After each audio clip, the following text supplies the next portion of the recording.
get a look at what Utah was about to do. 5 seconds remaining in regulation. The inbound.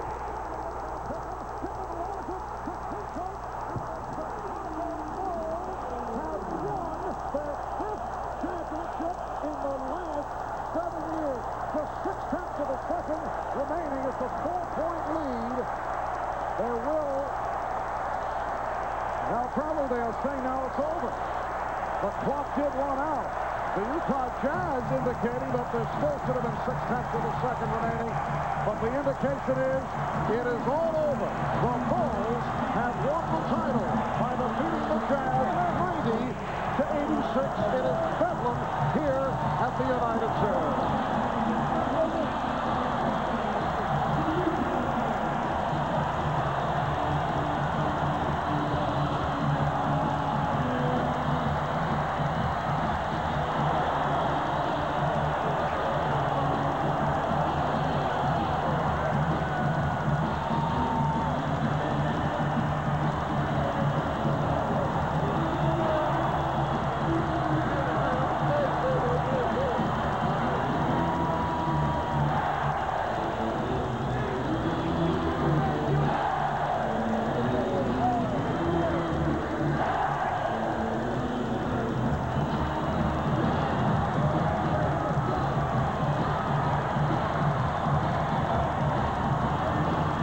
Chicago Bulls, their second straight championship, 5 in 7 years.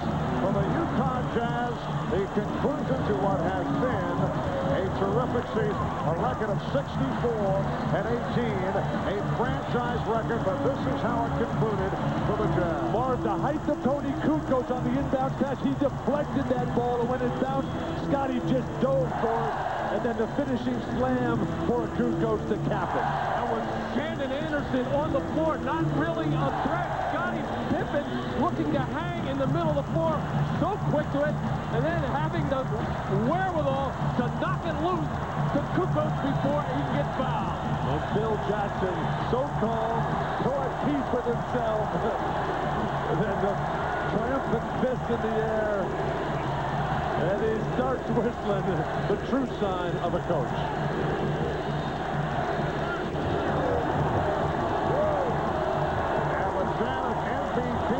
Chicago, that directed to Michael Jordan, finished as the runner-up in the regular season to Karl Malone.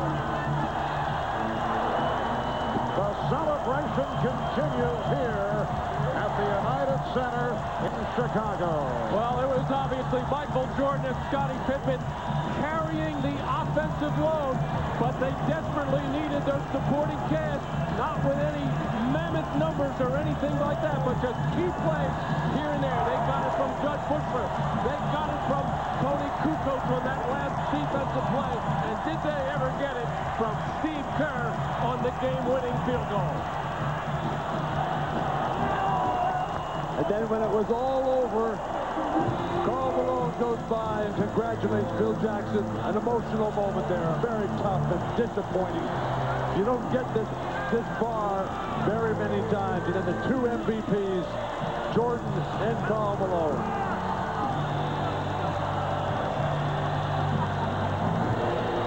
And the man who hit the game winner, Steve Kerr, out of the University of Arizona in his 9th NBA season, had not been shooting well throughout the series. We mentioned the critical shot he missed from deep in the corner in game number 4. But he hit the big one here this evening. Well, it was 2 games ago that Phil Jackson challenged Steve Kerr to get much tougher and more physical defensively against John Stockton, telling him that he was going to stay with him if he gave it to him at the defensive end. In game 5, Steve Kerr got tangled up with Stockton on a couple of occasions. In fact, getting it technical, but that big field goal by Steve Kerr has to make him feel very, very good. Well, this capacity crowd remaining. We have lots more to come. We'll be talking to some of the key members from both teams. We'll have the presentation of the championship trophy by NBA Commissioner David Stern and the announcement and presentation of the NBA Finals MVP trophy. We'll be back in Chicago after this from your local station. If If you've missed any of NBC's Comedy Tuesday, then this week it's new to you. First, the Mad About You road trip, where Paul experiences male bonding. Ow! What are you, nuts? Then that classic Frasier with Eddie and the dog psychiatrist. You give a dog an hour, you can bill him for 7. And have you seen this Caroline moment? If not, it's new to you, NBC Tuesday. You don't want to miss this. 1.9% financing for up to 48 months at your Ford dealer. You heard right. 1.9 financing on Taurus, Escort, Contour, and the all-new ZX2. Are you with me on this? 1.9 financing can save you thousands. Wow! Or for a longer term, get 3.9 financing for up to 60 months. How much can that save you? Wow! That's 1.9 for 48, 3.9 for 60, even cash back as high as $2,000. Better hurry. Get to your favorite Ford dealer today. Buttons were invented around 1300 in Europe, and before that they used string. A lot of people don't know that. And I tell my kids, oh yeah, they're just buttons, but they pay for your food, your clothes, your house, education, everything is from these. And people work here, and they support their kids, buy appliances, all from buttons. They hold a lot more than clothes together, I like to think. It's your life's work. Does your bank understand that? Last year, Volkswagen rocked the automotive world by putting a bike on a car, the Jetta Trek. This year, we tried to take it one step further. The Jetta Shepherd, the Jetta Spin Drive, the Jetta Weber. Then it hit us. Let's just do the same thing, only with a Jetta and a Golf. Introducing the Volkswagen Trek. Your choice of a Golf or a Jetta, complete with a roof rack and a 21-speed Trek mountain bike as standard equipment. Yes, we've done it again. Literally. On the road of life, there are passengers and there are drivers. The NBC5 News team, committed to Chicago. Miller Lite congratulates the NBA champion Chicago Bulls. After over 100 games this season, for a 5th time, it's Miller time. Welcome back to the United Center in Chicago. The Bulls have defeated the Jazz 90-86 to take the NBA Finals in 6 to make it 5 championships the past 7 seasons. For the trophy presentation, let's join with Ray Clay on the public address.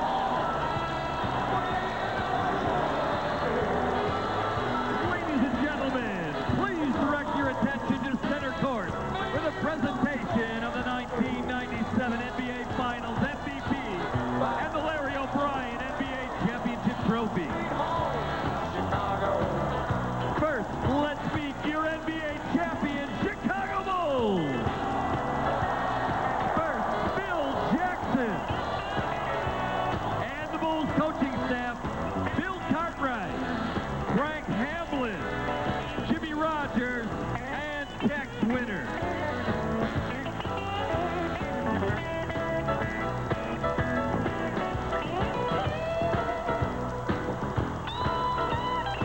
Double zero, ladies and gentlemen, Robert Parrish. Number 1, Randy Brown. Number 7, Tony Kukoc. Number 18, Brian Williams. Number 25, Steve Kerr. Number 30, John Bushler. Number 35, Jason Caffey. Number 34, Bill Wennington. And your starter,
Now for the trophy presentation, here's NBC's Ahmad Rashad. Well, they had this party here last year, and once again, the Chicago Bulls are the 1997 champions.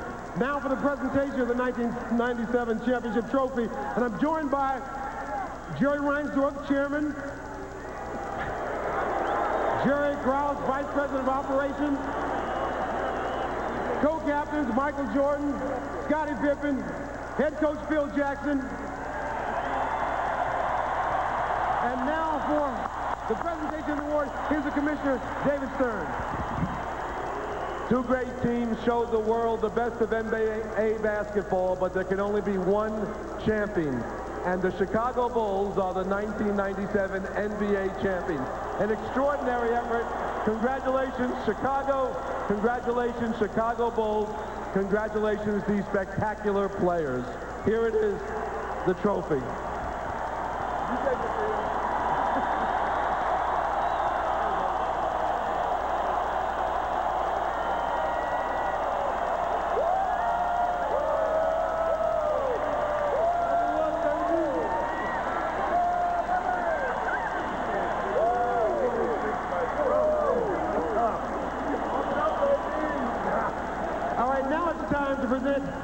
The most valuable player award for 1997 finals. Once again, here's the commissioner. Who could it be? 5 finals, 5 championships, 5 MVPs. He showed us he's the best basketball player in the world. He's got the most courage we've ever seen. Congratulations, Michael Jordan, 1997 finals MVP.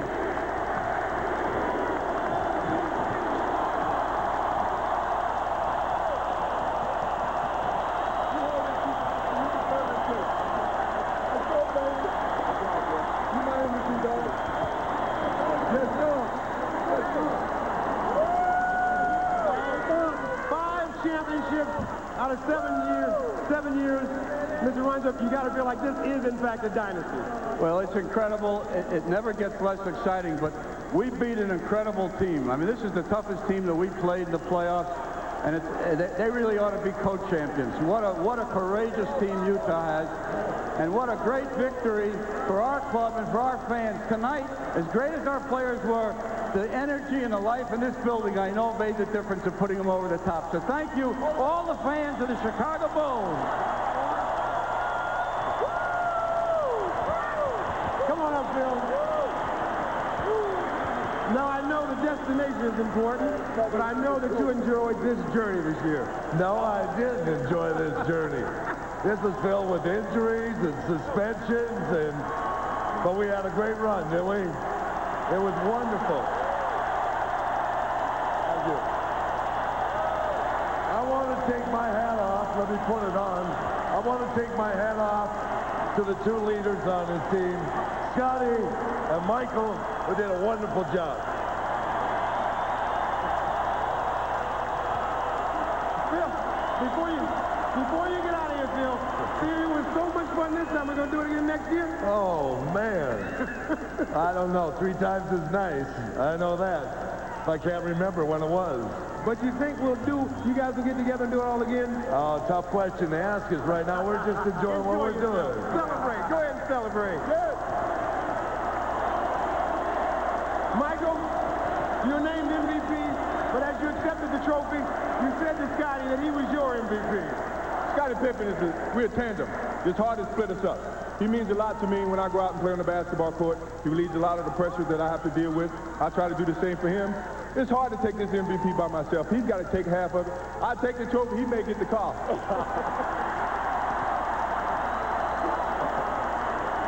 Johnny, the first one had to be real sweet. What about the 5th one? This one is great. It was a lot tougher for us, a very difficult task to beat the Utah Jazz. We take our hats off to them. They gave us a hell of a series. But we stepped up as champions to do, and we brought it back home for number 5. Yes, sir! Jerry Krause, it's got to be a proud moment for you. Proudest moment I've had in a long time, and you're the greatest fans in the world, and that's what this is all about. Thank all of you. All right, congratulations, Jerry. All right, let's throw it out to Jim Gray. All right, thank you very much, Ahmad. I'm here with Steve Kerr and his son. Steve, that big shot. Michael was double-teamed. You ended up with the ball. Tell us about it. Well, Michael told me during the timeout to be ready. He said, Stockton's going to come and double me. You be ready. I said, I'll make one for you. How many times have you watched that tape of John Paxson in the championship against Phoenix, and was that the same feeling? I'll tell you what, it's been pretty tough to live up to John Paxson and what he did. And I'm just glad I finally made one of those big shots. The feeling on the bench, everybody knew the ball was going to Michael, and then you ended up with it. Were you surprised? Ahmad Rashad said that you told Michael coming out of the huddle, I'm going to be open because they're going to double-team you guys. Well, Stockton's been leaving me all series, and I haven't made shots, and it's about time I made one. All right, Steve, congratulations. Thanks. Let's send it back now to Marv Albert. All right, thank you, Jim. Friday the 13th, certainly a lucky day, a very fortunate day for the Chicago Bulls. They're able to follow up on the record-breaking season of a year ago as they go 69-13 and move on to a 5th NBA title. Much more to come from Chicago, including a talk with Karl Malone. The Bulls have won in 6. We'll be back.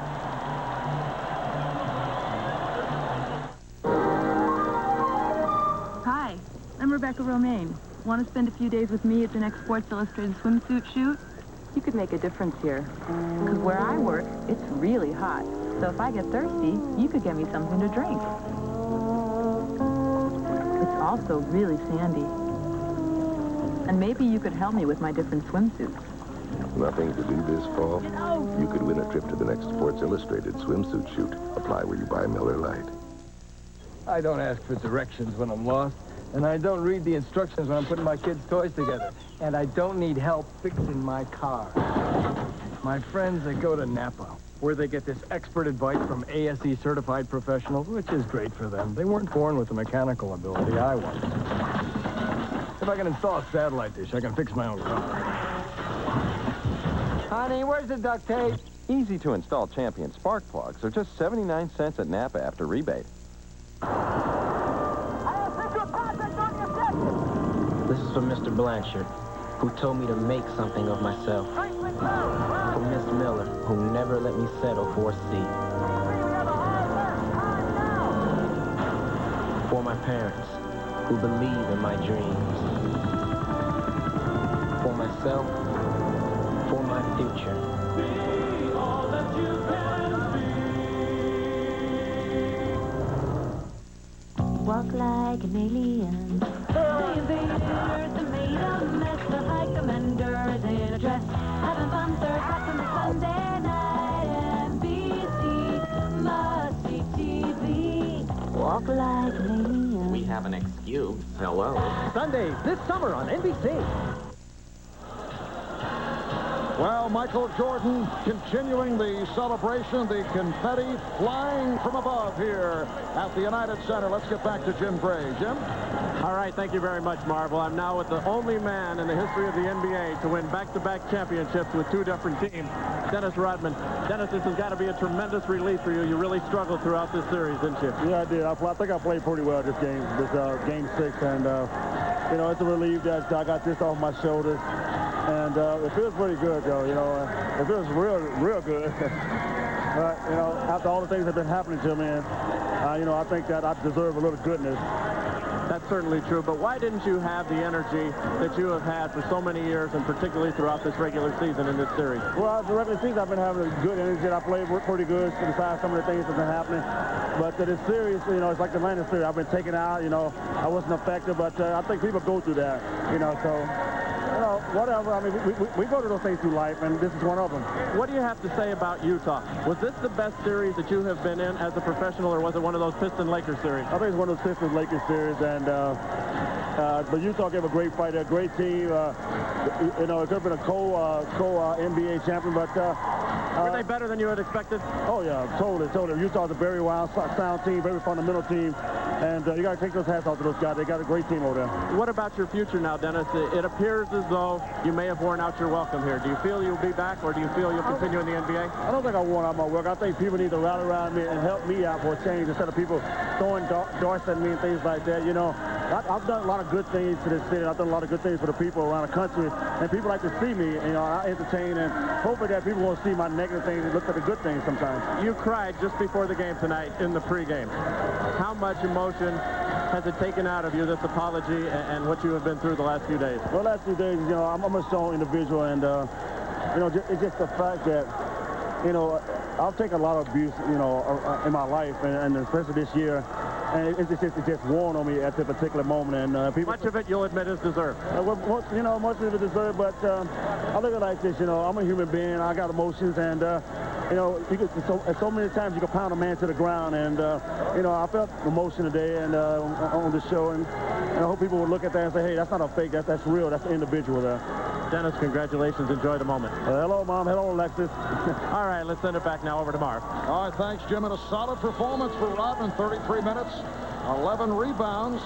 Certainly did a decent job, but the questions do remain about the future of Dennis Rodman. Will he be in a Chicago Bulls uniform next season? Now, moments ago, Peter Vesey talked with the regular season most valuable player, Karl Malone, of the Utah Jazz.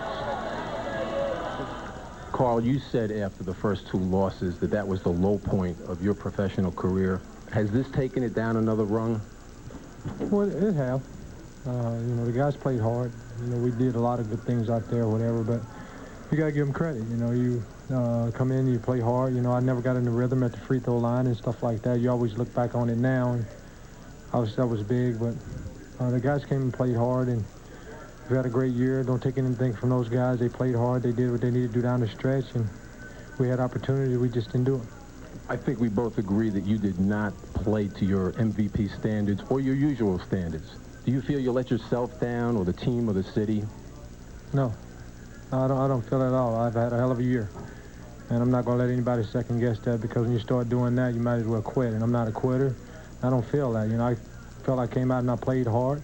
I didn't have the kind of series I would like to, and everybody will say whatever they want to say, but not at all. You know, I came out and I tried to play hard every night, and sometimes the shots might not be there or the free throw, but the effort was there every night. So, no, I don't feel like I let anybody down. If they do, to hell with them.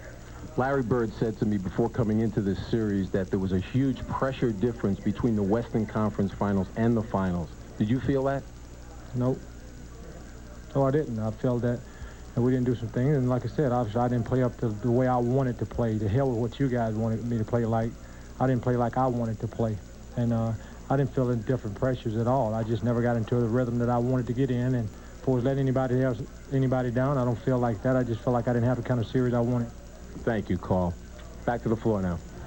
All right, Peter Vesey in a conversation with Karl Malone, our NBA Finals coverage continuing here from Chicago. We have much more to come. The Chicago Bulls have defeated the Utah Jazz in 6. We'll be talking with Utah coach Jerry Sloan when we return. The promise of tomorrow. To put down roots.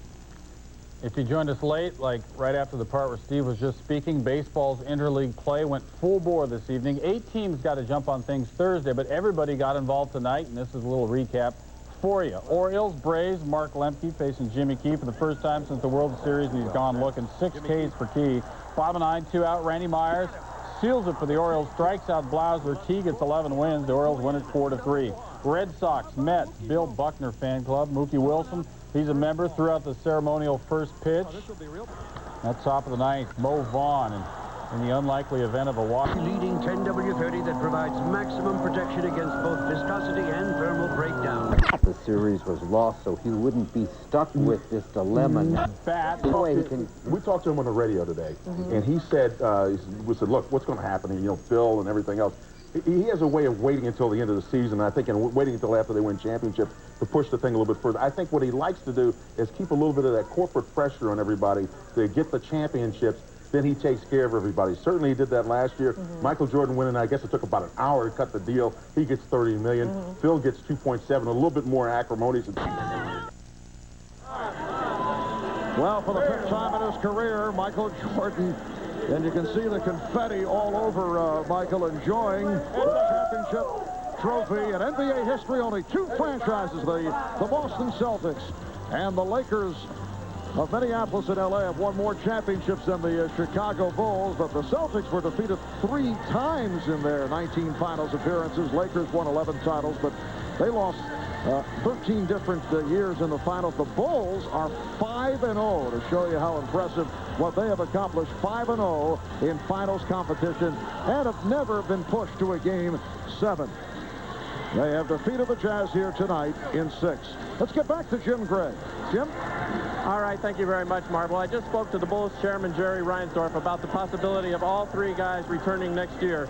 Rodman, Jordan, and Phil Jackson. He said he wants to simply enjoy this evening, not answer those questions, not get into a discussion about next year. However, he has indicated and has been quoted within the last week as saying he definitely wants Michael Jordan back, and he is leaning toward not breaking up this team, which would indicate that he would like to also have Phil Jackson back. He would like to do Michael Jordan first. However, he knows Jordan's desire and wishes is to have Jackson done first. So he said these proceedings could take anywhere from 3 to 4 weeks. But he is leaning toward, as he has been quoted as saying, keeping this team intact. Dennis Rodman's question is still up in the air. Marv? All right, thank you, Jim. And as we promised moments ago, our Pete Vesey had a conversation with the head coach of the Utah Jazz, Jerry Sloan. Let's go to Peter and Jerry. Jerry, at the end of Game 1, you elected not to double-team Michael Jordan, and you paid the price. Today, you double-teamed him, and you paid the price. What made you change your mind? Well, we just felt like we had a quicker lineup on the floor, and that's why we went with it. We thought we might be able to rotate and try to get to him as we came down the stretch, and it didn't work. You've always had a grip on reality. Can you put it in perspective what it means to finish 2nd out of 29 teams? Well, you still lost. That's the bottom line. But Chicago's a terrific team. They make it very difficult for you to get anything from an offensive standpoint. And I thought our guys played hard, and they're just so difficult, long and big, and rangy. But you know, I'm proud of the fact that our guys played as hard as they could. We made some mistakes. It always hurt you, but missed a couple of shots. But that's what it's all about. You just keep coming back and try it again. Despite the loss, can you still look at this as one of the highlights of your career, if not the highlight? Well, it's been fun, but to a certain extent. But you don't have a chance to really look and see what's happened, other than the fact that you got to play every day. It ends up being a little bit like the regular season, only there's a lot more intensity involved, and there's not a lot of time to really sit and enjoy anything. Thanks, Jerry. Now we'll go back to the floor. All right, Peter, and it was a magnificent season for the Utah Jazz. They win a franchise record 64 games, but beaten here in the finals in 6 by the Chicago Bulls as you watch those final victorious moments once again. Let's get upstairs for the Showtime crew at Hannah Storm. Hannah? Thank you, Mar. And now time for some final thoughts from Dr. J and Mike Fratello. And Doc are going to be in the front office of the Orlando Magic next year, so this is the last time you'll watch an NBA Finals with us. And from this vantage point, how will you remember the series? Well, I'll tell you, this has been a great seat to sit in for 4 years, and I do expect to be here with the Orlando Magic as defending the Eastern Conference Championship that we're going to win in the next few years. This has been a great series, and the thing that I really loved about it, I think, was the combativeness, the competitiveness, the attitude that it was never say die, never give up. I mean, 2 teams went out there and played in this series, and 1 team won, and the other team had to be beaten. They didn't just give it up. They had to have it taken away from them. He'll also be remembered for some defining moments by Michael Jordan, the buzzer beater in Game 1, the inspirational performance in Game 5. But Mike, maybe his biggest play was an assist in the end. Well, Hannah, they say there's a time and place for everything. And put in the same position as he was at the end of Game 1, score tied, ball in his hand with the clock running down. The league's leading scorer showed his true unselfishness and trust in his teammates by drawing the double team and making the correct pass. Let's take a look how the last play unfolded, the winning play for the Chicago Bulls.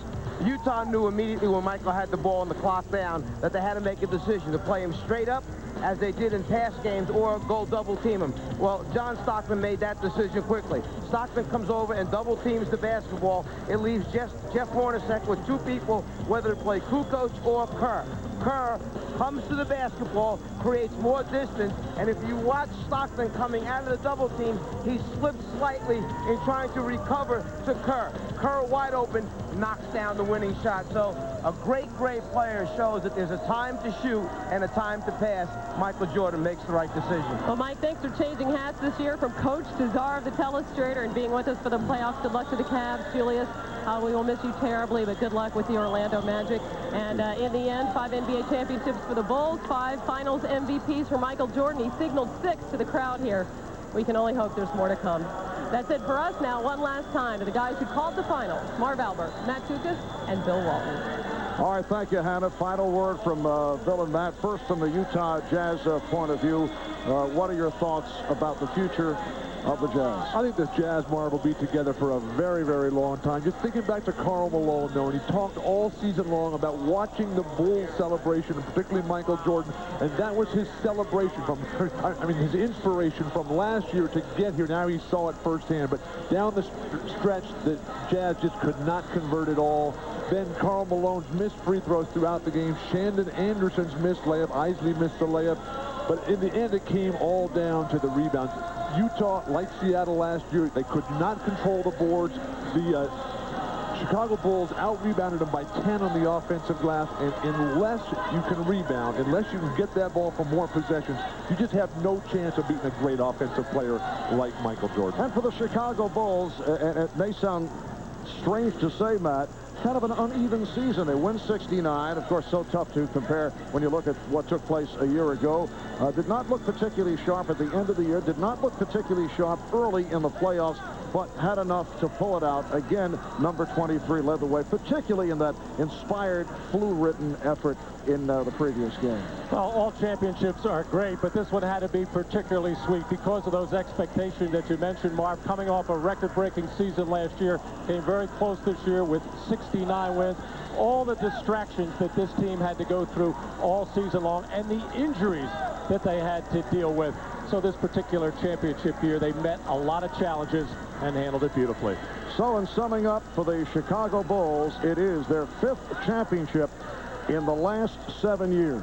A Chicago team that featured one of the greatest players of all time, one of the greatest players the sport has ever seen. In 1991, Michael Jordan dazzled the NBA world, and we watched as he rejoiced over his first championship. His will to win carried through to 1992, never ceasing to amaze us, and sometimes even himself. And while the odds of a three-peat were against them, pride and determination won out. And in 1993, Michael left the game with 3 titles. In his absence, this was the only banner the Bulls were able to add to their rafters. Last year, he helped put the final touches on the most remarkable basketball season that a team has ever had. And now 1 year later, the world is again marveled at number 23. Michael Jordan is a superstar in the true sense of the word, a basketball icon, and once again a champion. And from what we've heard here tonight from the post-game conversation, it sounds like we have not seen the last of Michael Jordan. From all of us at NBC Sports, it has been a pleasure to be a part of bringing this all to you. A 1997 season that has concluded with a dynamic NBA Final Series. We thank you so much for joining us throughout, and thanks so much to all the men and women who helped to make it come alive. We say goodnight from the United Center in Chicago. See me running through that open door. I believe I can fly. I believe I can fly. If I can see it, then I can do it.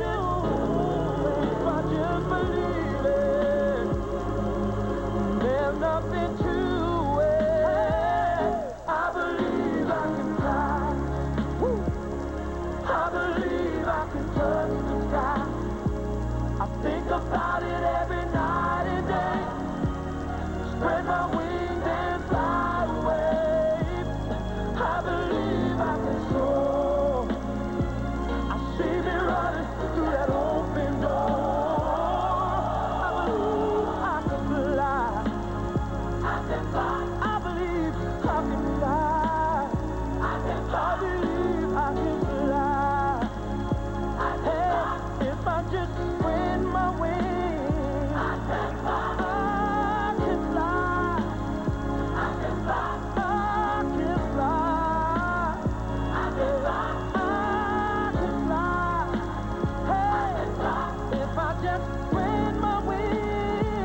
today at the U.S. Open. A Super 67 vaulted Tiger Woods into contention. Atop the leaderboard, 96 British Open champ Tom Lehman, 94 U.S. Open champion Ernie Els, and more. All with one. Might be enough of a warning. The U.S. Open. Tomorrow at 12:30. The phone with Fire. Sports leader, NBC.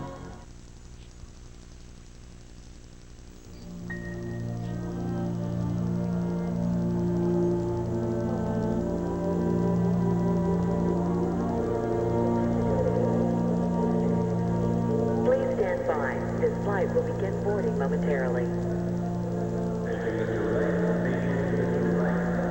This flight has been delayed. We have no further information at this time. I don't know, sir. I don't know, sir. I'm sorry, sir. You're going to have to go to the customer service center next to gate. We apologize. If Orville and Wilbur had to go through what you do just to fly, Would you like to speak to my supervisor? they would have stayed in the bicycle business. Flight delayed. Whoever told you that, it is. Air travel needs to be easier and more professional, especially for the people who do it most. Ladies and gentlemen, Now it will be. the flight to Kitty Hawk has been canceled. Please do. Because compared to the rest of the industry, United Airlines is heading in a different direction. United Airlines, rising.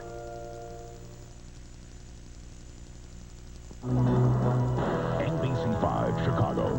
Now, live. This is the NBC5 News at 10. Oh, wow, what a game. What a shot. The dynasty reigns. The Bulls show the world they are the true champions. Thrilled fans pour out into the streets of Chicago celebrating the victory. Everybody feels like we're part of the win. And from the view high above Chicago, the entire city is basking in the jubilation as the Bulls claim their 5th NBA championship in 7 years. A fantastic finish to a fantastic season. And we all enjoyed watching the Bulls take 5 on their home court in front of thousands of faithful fans. The game provided a whole range of emotions for all of us, from doubt and suspense to joy and finally exultation. Now they are world champions once again.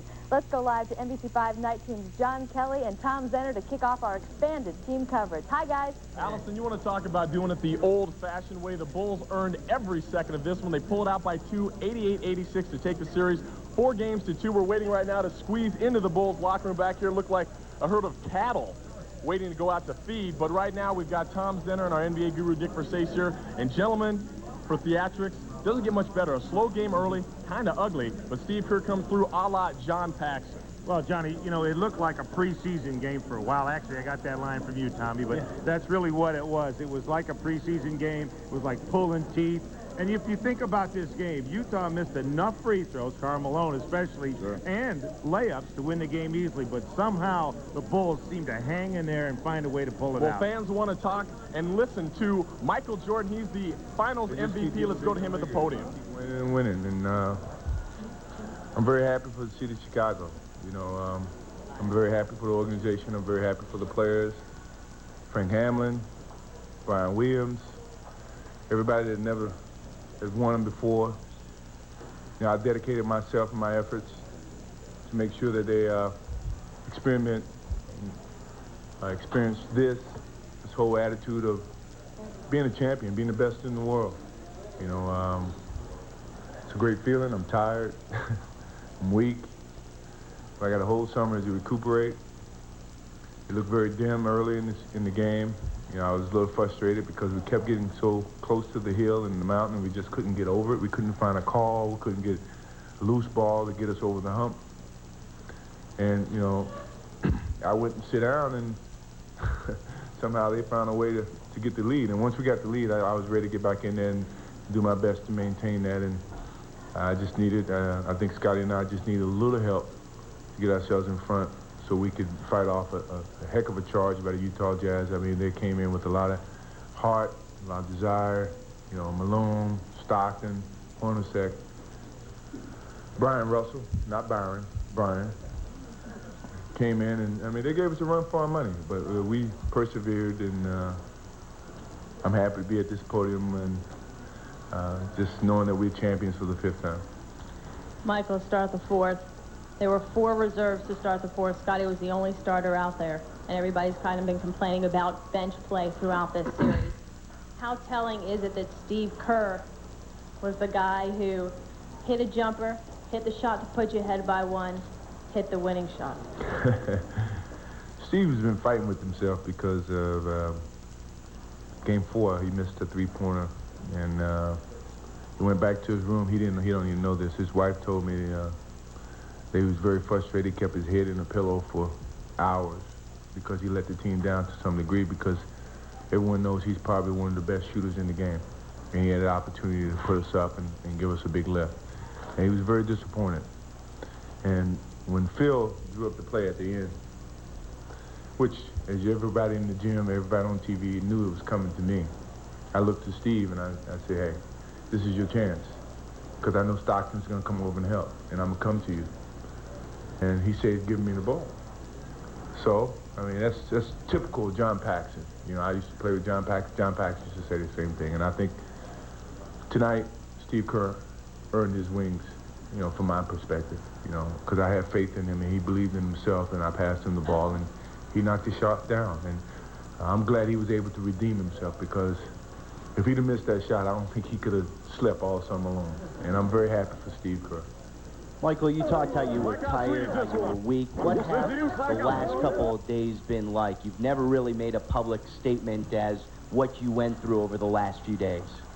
It's just been a fight, you know. It's all guts, deep down, determination, you know, what your motives are, what your ambitions were from the beginning.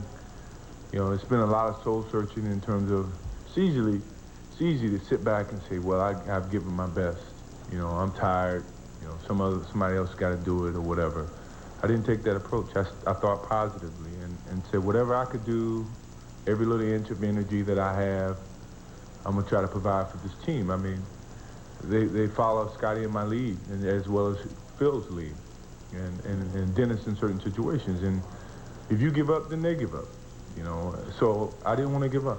You know, no matter how sick I was, or how tired I was, or how, you know, low on energy I was, I felt the obligation, you know, to my team, to the city of Chicago, to go out and give that extra effort so that we could be here for the 5th championship. You know, I've dedicated myself to, you know, to Frank Hamlin and Brian Williams, to other players, that get on my back, we're going to win a championship, or get on Scotty's back, we're going to win another championship. We're going to make sure you experience what it takes to be a champion.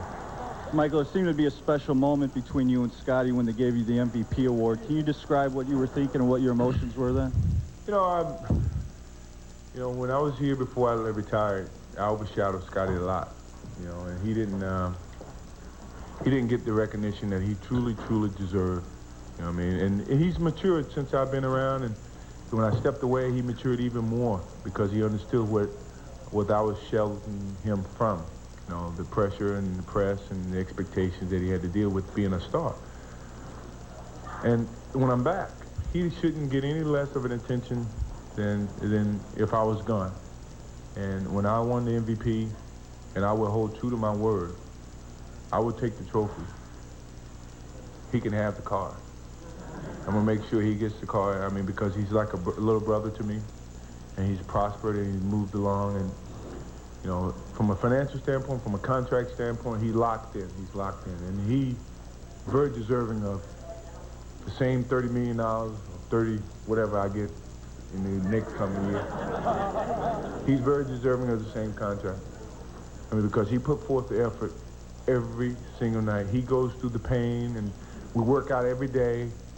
He's joined me in working out every day to stay healthy and to get out here and provide for this organization and this city, so that we can be healthy and we can continue to be champions. So, I mean, that's what brothers do. We share our success, and that's what I'm doing to him. You know, I just want the trophy. I got enough cars. He can have the Nissan.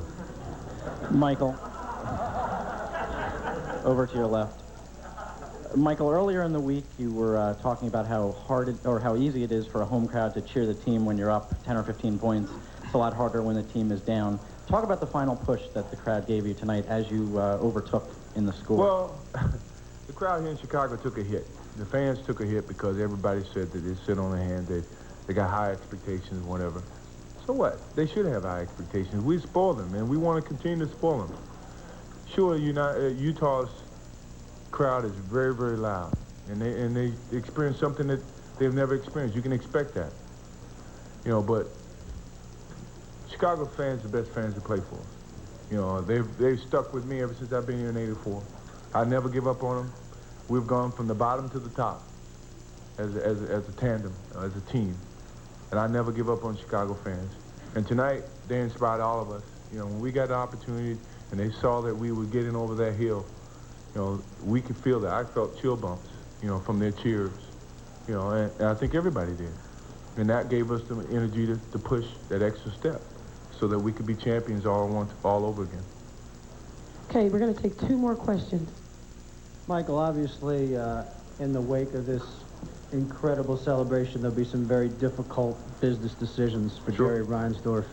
Can you please, to your best ability, lay out the scenario that you would like to see unfold and the one that you expect to unfold because of money considerations, particularly involving Scottie Pippen's future?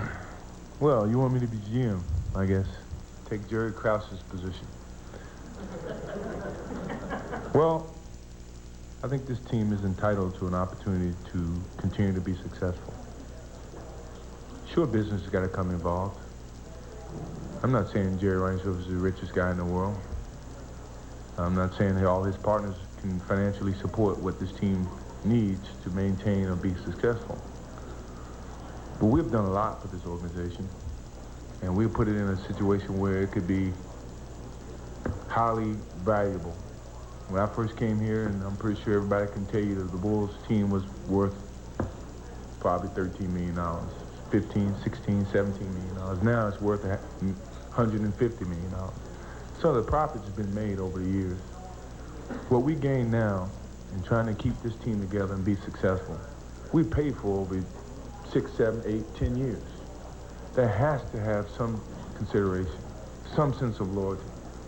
You know, to myself, to Scottie, to Phil, even to the guys who've, you know, given themselves over the last 2 years, or even Dennis, with all the different colors that he may wear in his hair, or his dresses, or whatever.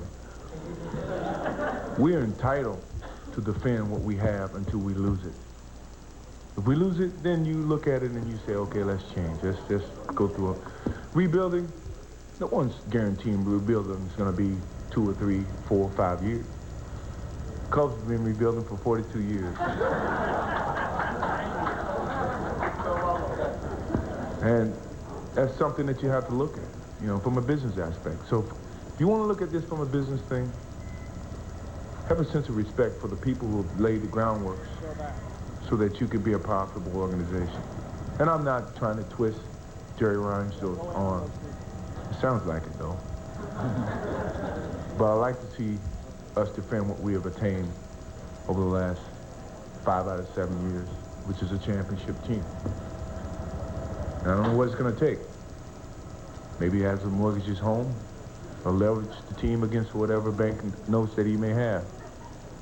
But I think we are entitled to defend what we have. And Phil should be the head coach. And I shouldn't be put in a position to have to make a choice to play for another coach other than Phil Jackson. Simple as that. You know, sadly as it may be, I have choices. You know, and I will not choose to play for another coach. I chose to play for Phil Jackson and to finish Scottie Pippen's contract out and let him have an opportunity to have the same type of choices.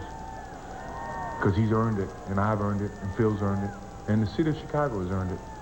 For years we've been, wait till next year, wait till next year. Now we're 5 out of 7 years champions. That means a lot. For once, don't look at the bottom line.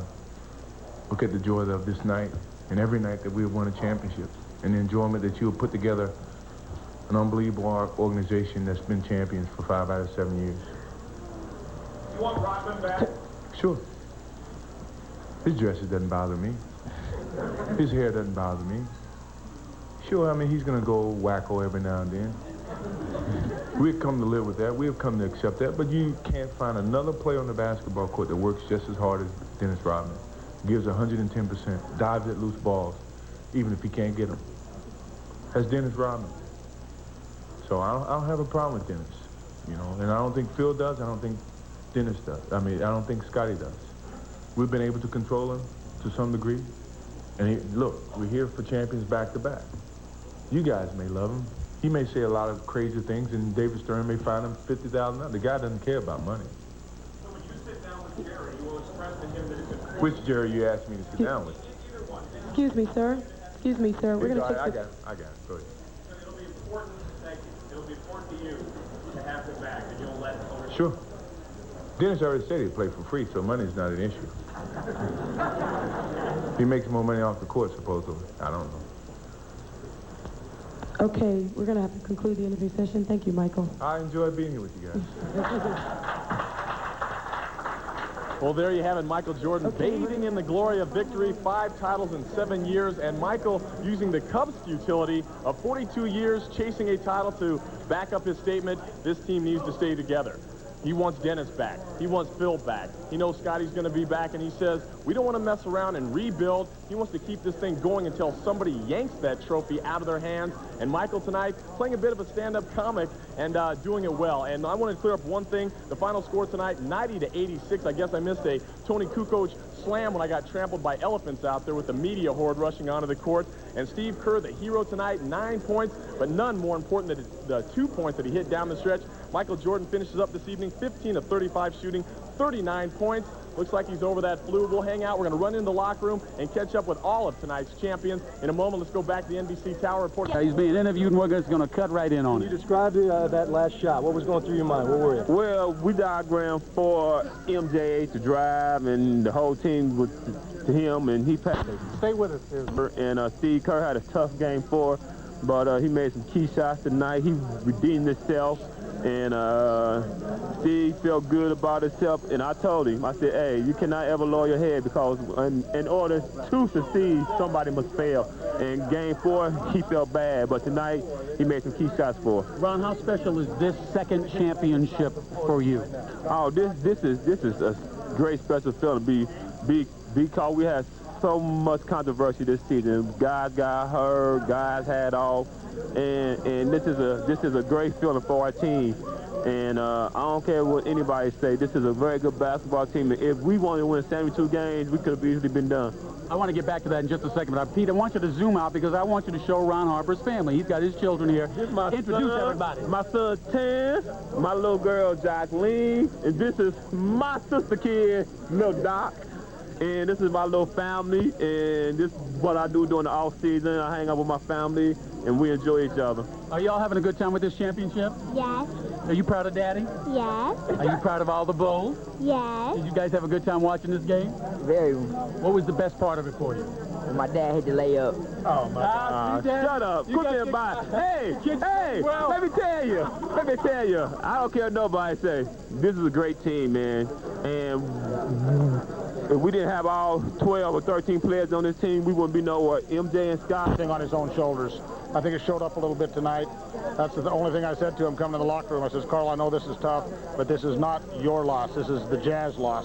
Larry, what would this have meant to the city of Salt Lake City had you been able to win this? I mean, we were just out there for a week, and it was really magical, wasn't it? The way the whole town was swept up in what you... The number 2 ranked player. In this close. You know, magical is a great... All right, a few minutes ago, when just after the game, the commissioner handed out the NBA trophy to the 1996-97. For free information.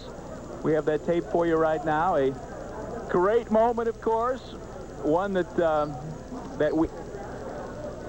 All right, let's go to that tape right now if we can. The Chicago Bulls are the 1997 NBA champions. An extraordinary effort. Congratulations, Chicago. Big challenge. Wow, and the picture you were just seeing was on Rush Street, our Jetcopter 5 over the crowd there. And again, they have a mosh pit this year like they did a couple of years ago. But right now, let's go live out to Mark Sapelsa, who joins us from the middle of the celebration live outside the United Center. Hi, Mark. Hi, Alcina Warner. You know, Michael referenced just a few seconds ago, fans sitting on their hands. No hands sitting here tonight, but I'll tell you one thing. While you listen to the celebration behind me, as this game was winding down, the die-hard fans who didn't have tickets, who came here to watch little TVs around the statue, had their faces pressed up against the windows over there to watch the monitors in the ticket window. They were checking this game out closely, not sure. This series was a lot tougher than a lot of these fans thought. In a finals, and at least to attempt a finals, and that helped us going into this year. Granted, they beat us. They did all the things champions did. But I think everybody's leaving the locker room tonight feeling like we belong in the finals and want to come back, and that's what I'm going to take with me into next year. To both John and Carl, given that it doesn't do much good to look back, is it frustrating that you had 3 of these games in your grasp in the fourth quarter and all 3 of them got away from you? Well, obviously, I think like Stock said, they did the things that champions do. They came back and they make the plays down the stretch to win. So you can't take anything away from them. Sure, you can feel bad all you want to, but they did the things down the stretch to win the ball game. So you can feel bad all you want to, but the bottom line is they won, and you got to give them credit for that. Okay, we're going to take 2 more questions. What impressed you most about the Chicago Bulls once you got into the finals?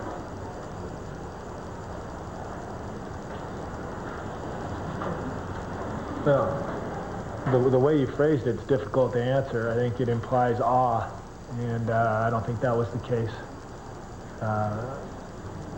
If you care to rephrase it, I'll answer it differently. Well, there has been some looting in the city, and Chuck Gowdy is on the phone with more information about it. Chuck? John, a small strip mall on the near west appears to have been cleaned out within the last 15 minutes or so. Sam is the owner of one of the stores here. Sam, what did you see happen? Just tell me. Run in the car with the gate and break all the gates down and demolish the stores as usual. How many people did? How many? 200? 300? At least? Were in the store when this happened? No, I just got here. As soon as we get the call. So there's nobody in the store? At the time, there was nobody at the store at that time, until I get here. What did they get out of your store, Sam? What they get? Like you see, demolished everything inside. The safes, the registers, Potato chips, meat counter, everything. Non-food items, food items, everything. They hit everything they could. They hit the office, the safe, everything that we think of, they can hit. How quickly did the police arrive here, do you know? Let's not go into that. That's a typical Chicago police. All right, that's the owner of the store on the near west side, a small strip mall of, I would say, about 6 stores. There's a liquor store. It was like Mark said earlier, people I talked to all day, including my wife, were saying, they've got to win this one. We just can't take it till Sunday. Well, those people got their wish. And there's a reason they call the people here at Michael Jordan's the Bulls faithful. No doubt. Done deal. It's over tonight. It's party time. This is it. They're going to win this. I know it. I can feel it. My birthday, they're going to do it. I know it. The 13th. They're going to win it. I never count Jordan out. That's what I believe in. I have faith in, and we're going to come back. Yeah. So you won't have to wait till Sunday? No. Tonight. We're going to celebrate tonight. Jordan can just will them to win, I mean, he was sick the other night, and he got, 38 points or something? No problem. He's healthy tonight. He's going to take care of business. And I would say the Bulls fans here have their reward. Am I right about that? Yeah. They're getting what they want right now. And as a matter of fact, we talked about this being the second best place to celebrate the Bulls' victory. They were so happy here, they gave away champagne on the house. Billy, to the Bulls. The Bulls.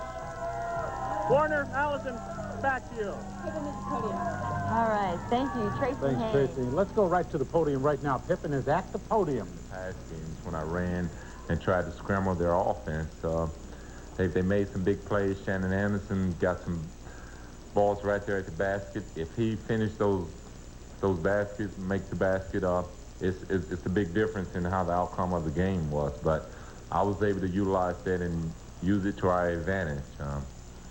I try to take advantage of my defensive ability, no matter who I'm guarding, to try to take a team out of their offense. And that's something that we had to do in this series because the Jazz execute offensively so well that they're going to milk the shot clock. They're going to make you play defense the whole 24 seconds, and they're going to get a good shot out of it. Scotty, I got 2 right here. How big was that 3 that Booster threw in at the end of the third? And is there a point margin you guys feel comfortable with, like if it's below 10 or something, that we'll be able to come back? Is there something? I mean, it seems like y'all are just very calm. I think as long as we feel like that they're on the basketball court, we feel like we have a chance to win, no matter what the score is or what. We feel like that we're going to step up. They're going to have to stop our surge sooner or later. I have to give credit to Phil, who really stuck myself, Judd, Tony, Steve, and Brian out there, guys who were going to run the offense, make them have to work. And I think that was the change of the whole game, gave us the momentum. But the shot that Judd made was a big shot. It was probably the biggest shot of the ball game, even overlooking the shot that Steve made right at the end. It was a big shot because we pretty much had turned the ball over. He came up with the steal. He knocked the three-pointer down, and it really got the crowd going, which I think gave us the big lift to overcome them tonight. Scotty, there's a lot of question marks about what's going to happen with this team next season. If you could look past the euphoria of tonight about yourself, how comfortable are you with the idea of returning here next year and not being finishing out your contract here? I feel pretty comfortable. I had my hands, my fingers, and everything crossed that we were going to win the championship and everybody will be back and we'll be a happy family again. So I feel pretty good about our chances of keeping this ball club together. I think that we're going to come back much stronger than we were this season. I think due to the fact that we played such a long season and myself and Tony going through the Olympics, the injuries that Tony dealt with really hampered him. Didn't allow us to see the 96 six-man of the year really step forward again. And even though he had to play through some difficult times, we still feel like that we still have the best basketball team in the league. So hopefully Michael, Dennis, Phil, and whatever free agent we have will be back. I don't know what's the question with Brian Williams, but he was a big acquisition to our basketball club. I don't think we could have won this without his help, his big body, his intensity, his energy that he brought to the whole playoff for us. He was a great acquisition for our basketball team. Scotty, Michael spoke for about 5 minutes about how much he's meant, how much you've meant, how much Phil has meant to everything that you guys have accomplished, how the worth of the Bulls has increased 10 times since you guys have been here. And even if Jerry Reinsdorf is not the richest guy in the world, that he's got to come through for you, that he owes you that much. Is it a sense of loyalty? Is he responsible for keeping you here? Or is it really come down to, if we can get a younger player, 10 years younger, Scottie Pippen can be gone in a heartbeat? Well, if you can find someone out there that can do the things that I do on the basketball court, then, you know, I don't question his decision. But right now, I think in my position, what I bring to the game, I'm the greatest out there. And one day, if it ever happens, I want to be the greatest to ever play my position, because I feel like that I give the full effort. I play hard on both ends of the court, and there's nothing else for me to do. I mean, the power is in their hands. They're in control of wherever I'm able to finish my career this next season. So I think as a team, we've made a stand. We put ourselves in a position that we want the opportunity to keep this ball club together. We want an opportunity to show that we're the greatest of all time. And the only way we can continue to prove that is to keep us together. There was a lot of negative things written about our basketball club, that myself or Michael was carrying the team, or we were just the Jordanaires. But we realized, and I realized that throughout my career, and no matter how long we've had to deal with the situation that we were coattailing Michael or whatever, we're a great basketball team. And no matter how many points Michael scored, it was a team effort. And we're hoping and praying that we can continue that destiny, that there's no one that's going to knock us off right now. Scotty, of the 6 games, 5 of them were close and could have gone either way. Did Utah give you your toughest run of all the... Scottie Pippen at the podium discussing what Michael was discussing, trying to keep this team together, and our own Tom Zenner has got Jerry Reinsdorf on the court and maybe he can press him on that issue. Tom? I think we will, Allison. Yes, it's become a tradition here in Chicago in June. The Bulls celebrate another world title. Jerry Reinsdorf here to smoke the cigar and then talk about some other business. But first of all, Jerry, congratulations. Title number 5, just kind of rank it where it stacks up. I mean, this one wasn't as easy as some of the other ones. Well, this was the hardest of all because we played the best team that we played in any of the finals. There's nothing to choose between these two clubs. I think we outscored them by 4 points in the whole series, and 2 of those 4 points are right at the end when the game was over. So there was nothing to choose between these clubs. Jerry Sloan has done an incredible job with the Utah Jazz. They're tremendously disciplined. They gave us everything that we could possibly take, and we were just enough better, to win it. Right. Everyone knows you're a great businessman, Jerry. The investment you made this past year paid off. It's going to cost some more money to keep everyone in town. Now, Michael at the podium, Scotty at the podium says keep everybody together. What is the status? And you hear the fans here, too. First, let's start with Phil Jackson. If he can be back. Well, I just want to enjoy the moment and have time to reflect. We'll make decisions when they become obvious what the decisions ought to be. But whatever decisions we make are going to be the decisions that Jerry Krause and I think are best for the fans of Chicago in the long run. All right, it seems like the fans enjoy winning titles out here. That means Michael Jordan has to stay in town. Is he your number 1 priority? Is he priority number 1 heading into the offseason? Well, I don't know what the number 1 priority is. Number 1 priority is just to stay up as late as I can tonight because I don't want to fall asleep. I don't want to, I don't want to just give up the joy. We'll deal with those other things later.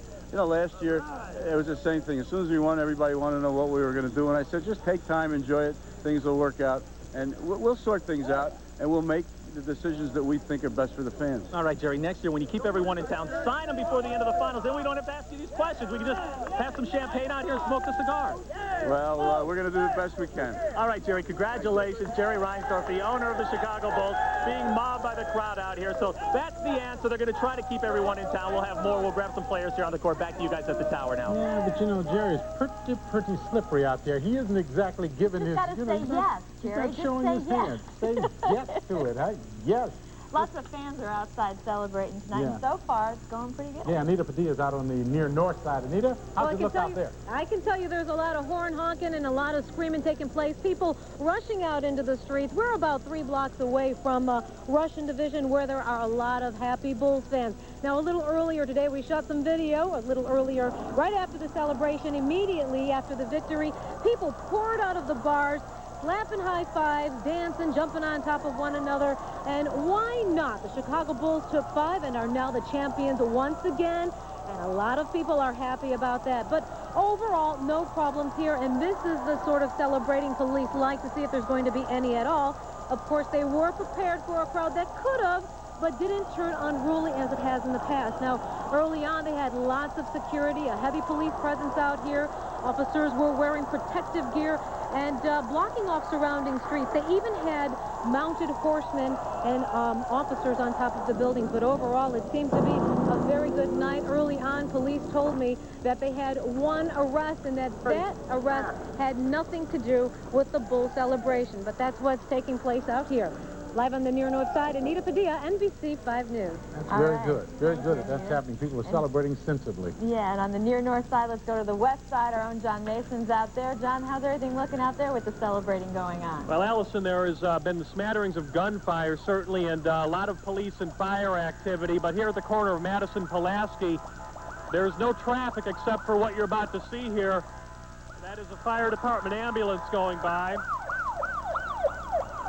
And the only other traffic that you will see for 10 blocks anyway from this corner are police cars, fire engines, and CTA buses. They have blocked off about a 10-block area, and we're right in the middle of it, from Madison to Pulaski. What we saw in Washington Street, which is one block north, is a lot of horn honking, a lot of celebrating, 1 minor accident. No one was hurt. We did see a police car, an unmarked police car, go by with its back window shattered. That just went by a couple of minutes ago. And right now we're keeping an eye on the situation, and we'll have more to report later on. Reporting live from the west side, Madison Pulaski, John Mason, NBC 5 News. All right, thank you, John. Yeah, it should be mentioned that the police department was talking about protecting the business district out there in that community, and apparently they're doing it. Let's go back to the podium. Steve Kerr, the hero of the game, is up. Steve, you had a good open look at that basket. I mean, can you take us through it? Because I guess Jordan was the number 1 Guyton and Pippen, but were you surprised you were that open when you took that chance? Not really, because, you know, Michael won game one in the same situation. We knew they weren't going to let him do it again, and I had a feeling Stockton was going to leave me. He's been leaving me quite a bit this series, and I haven't made him pay. So Michael turned to me during the timeout. I saw him thinking for a long time. He was just kind of sitting there thinking about what was going on, and finally he turned to me and he said, "You be ready. Stockton's going to come off of you." And I said, "I'll be ready. I'll knock it down." And I was like, "Will I?" But I told him that I was going to do it, and, you know, I haven't made many this series. Judd Bushler told me after the game, he came up, you know, he's yelling, "You made the big one." And I said, "It's a good thing because I missed all the little ones," you know. And I'm just so thankful to be able to be a teammate of Michael's, because, you know, this opportunity would never have presented itself without, you know, Michael's presence. I mean, he's so unbelievable, and he's so good that he draws so much attention, and his excellence gave me the chance to hit the game-winning shot in the NBA Finals. I mean, what a thrill, and I owe him everything. Steve, you talked just a moment ago about the fact that last year was a real good ride for you guys, and this year was more of a grind. Talk about your experience in repeating for the first time, and really trying to relate that to what maybe Phil, Michael, and Scotty were trying to get to you about repeating and defending.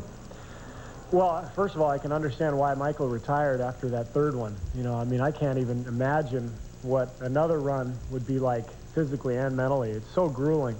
And this has just been two for me. But, you know, here we go again. We'll have 3 months off, and we'll get right back, you know, right back at it. And it's just very demanding. I mean, you know, especially on this team with the attraction of you know, the superstars that we have. It's just a real grind. And like I said, you know, last year was so much fun. It was brand new for a lot of us. And this year it was, you know, it was a time to repeat, and it was a very tough, grinding year. But it's been, you know, awfully rewarding. All right, that's Steve Kerr, tonight's Mr. Big Shot for the Bulls. He says he's been living in the shadow of John Paxson for a long time. Finally, Kerr comes out and hits his own big shot. Now people can compare others to Steve. Now let's talk to Ron Harper. We're here in the locker room, and what'd you say to Steve after hitting that shot? You give him a big kiss? Hey, I definitely told Steve that he redeemed himself from definitely game 4. He felt bad about game 4, and I told him that we came a long way for playing for the Cleveland Cavaliers, and he was a big part of this basketball team. For you, you got one last year. That was history in the making, the 72 wins and all of those things. This year, the old-fashioned way. You had to earn this one. How much sweeter is this one if it is? This was definitely a team effort. Even though we got Scotty, MJ, Bill Ryman, they can all carry any team. But this was a 12-man team that worked together all season long. Guys got hurt, and we hung together as a basketball team. How tough was it when you guys weren't really questioning yourselves, but everybody else was wondering, it looks like the Bulls are falling apart? Everybody thought this team was old and over the hill, and, you know, this was a long 82-year grind. And if this team really wanted to win 72 games, we easily could have won 72 games. But we always said the key is to bring the championship back home. And we brought the championship back home. Tell the people in Chicago, let's celebrate. Don't tear up, turn no cars over, set no fire, don't loot. Let's just enjoy it. Because the 5-time champions here, and let's enjoy it. Very wise advice. Michael Jordan said that he wanted to keep this team together. Do you have a word of advice for owner Jerry Reinsdorf not to let these guys break up? Well, J&J, you know, if MJ ain't here, Phil ain't here, you're going to trade some guys. Don't break this team up. Even though we may be in the 30s, but it shows if you're a mature team that can carry yourself and handle yourself, that this is a great championship run. And the fans here love everybody. They want us all back. We want Dennis Rodman back for sure. We want MJ back, and we definitely got to have Phil back. All right, victory suite number 5. Number 2 for you. Hey! Ron Harper, congratulations. Enjoy your champagne, huh? How about that? Thanks a lot, Harp. Let's send it back to the tower. You know, you can tell they've done this before, John. They've got plastic over their lockers. Yeah, exactly. Right. The champagne spraying everywhere. They're no spraying everywhere. They're no dummies. Yeah. All right. Thanks, John. been an exciting evening. The fans are celebrating all over town. We're going to bring you more team coverage coming right up. Jetcopter 5 giving you a look at the beautiful city of Chicago. Wrapped in red and black.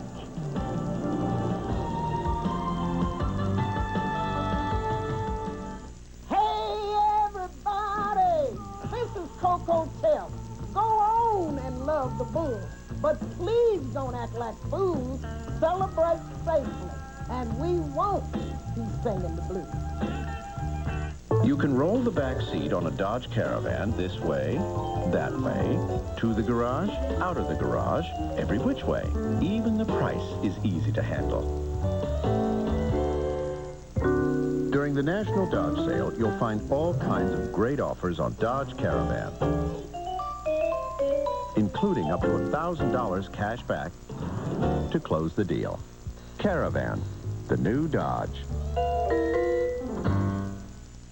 Dad, he's always doing great stuff for you, whether it's building or fixing or just making sure you have some fun. Now's your chance to do something nice for him during Builder Square's Father's Day sale. Plus, when you bring in any old tool, we'll donate it to Goodwill and give you an extra 10% off any one gift for Dad in the store. That's a pretty square deal. During Builder Square's Father's Day sale, make sure he has all the best tools to get the job done right, even if that job is to simply have a little fun of his own. Builder Square, getting America squared away.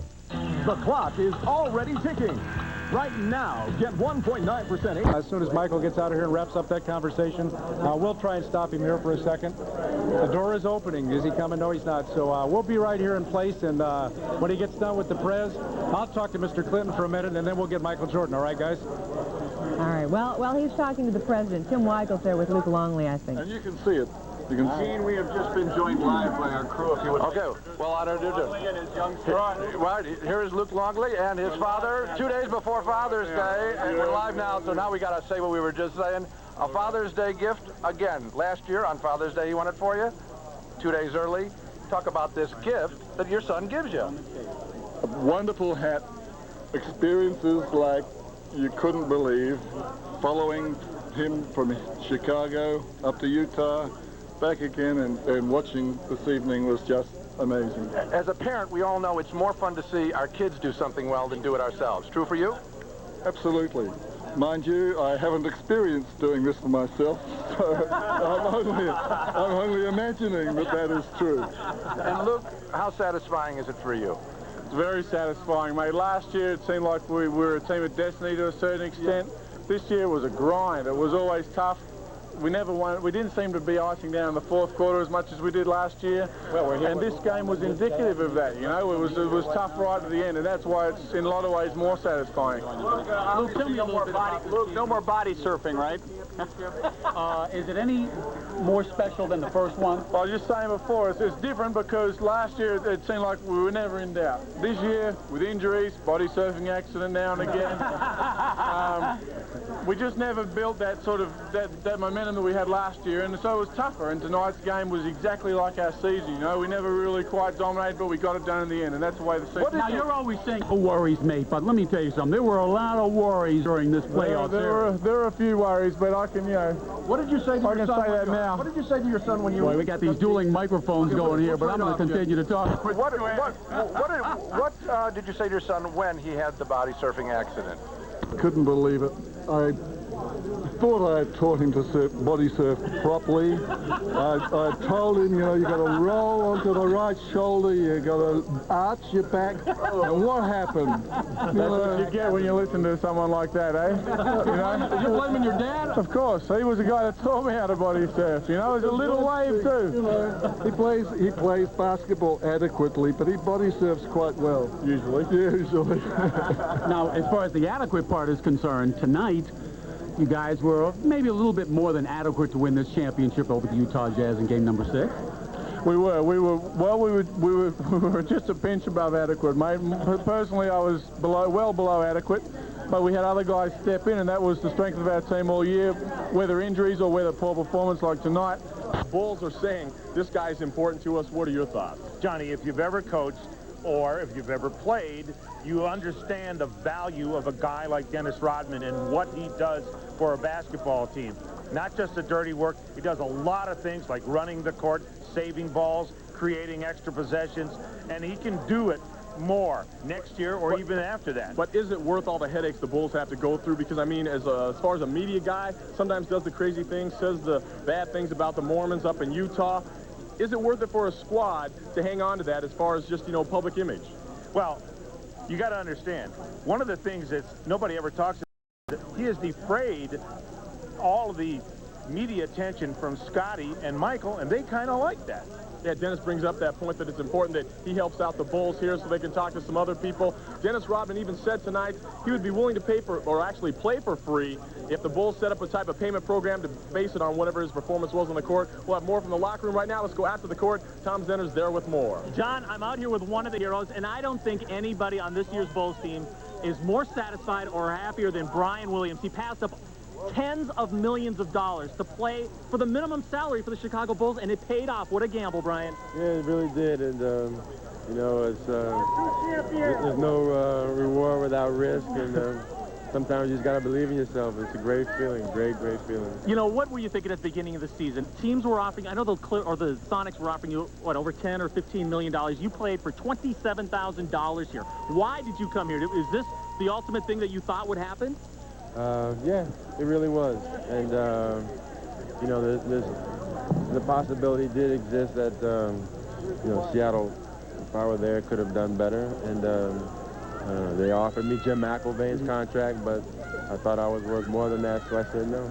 You and Frank Hamblin, the assistant coach, are the only guys on the team without a ring. Now you have one. Describe what it feels like so we can get a fresh perspective. Everyone else here is used to winning. I know. It's like, you know, I'm not a virgin anymore. All right, well, congratulations, Brian. You need a shower, man. You smell. Congratulations. Brian Williams, one of the heroes. He won't be back next year probably, right? Probably not, as it seems. As it exists now, the NBA have rules that even the Bulls can't circumvent. All right. Maybe Michael just pays me out of his pocket, right? Hey, Michael, he's got the money. He could do it. Brian Williams, you know, he played almost for free this year. Next year, I think he's got to go after the big bucks. But he had a great game with that energy that he brings off the court. Brian Williams got that championship ring. We'll send it back to you guys at NBC Tower. That's so nice to see. Yeah, we call him Honest Tom Zenner. He will tell you when you smell bad. Let's take a break right now. Look at that shot outside the United Center right there. That's a bunch of happy fans. It's still going strong. More to come. Stay with us.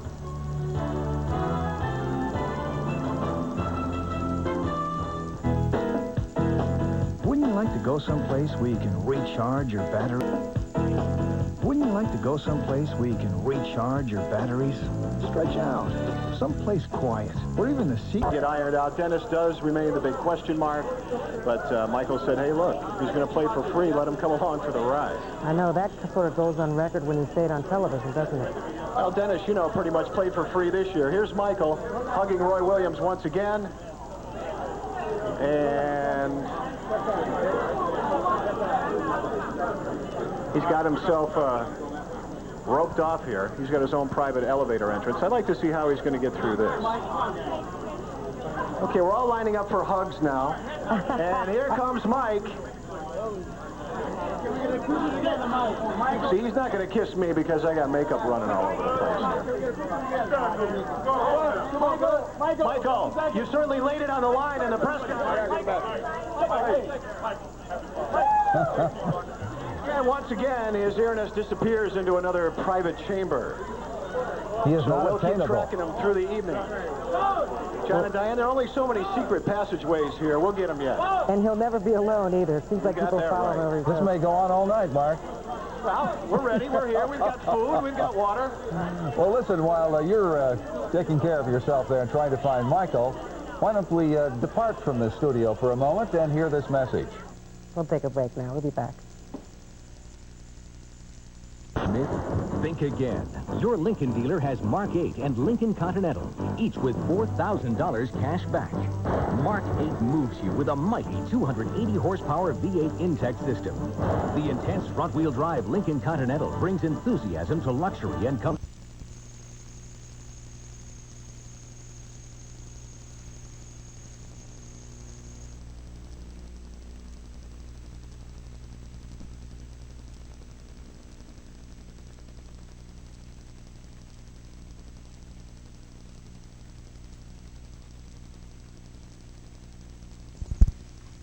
Going through some mighty rough country tomorrow. You better have some beans.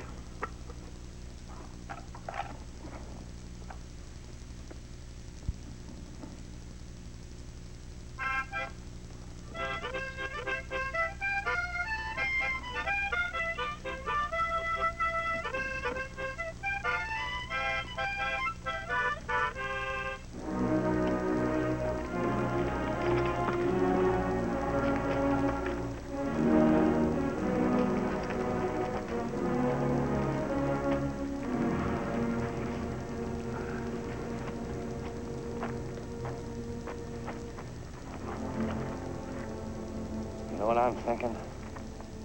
I'm thinking we ought to give up. Leave the whole outfit. Everything behind and go back to civilization.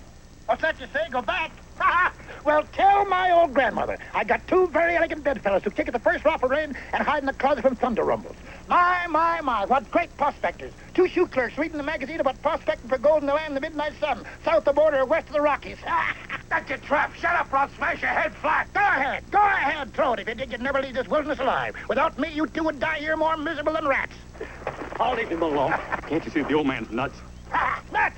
Nuts, am I? Let me tell you something, my two fine bedfellows. You're so dumb there's nothing to compare you with. You're dumber than the dumbest jackass. Look at each other, will you? Do you ever see anything like yourself for being dumb specimens?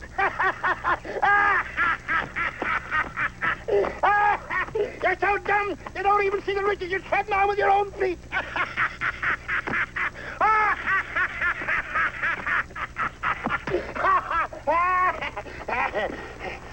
Yeah, don't expect to find nuggets of molten gold. It's rich, but not that rich. And here ain't the place to dig. It comes from someplace further up. Up there. Up there's where we got to go. Up there.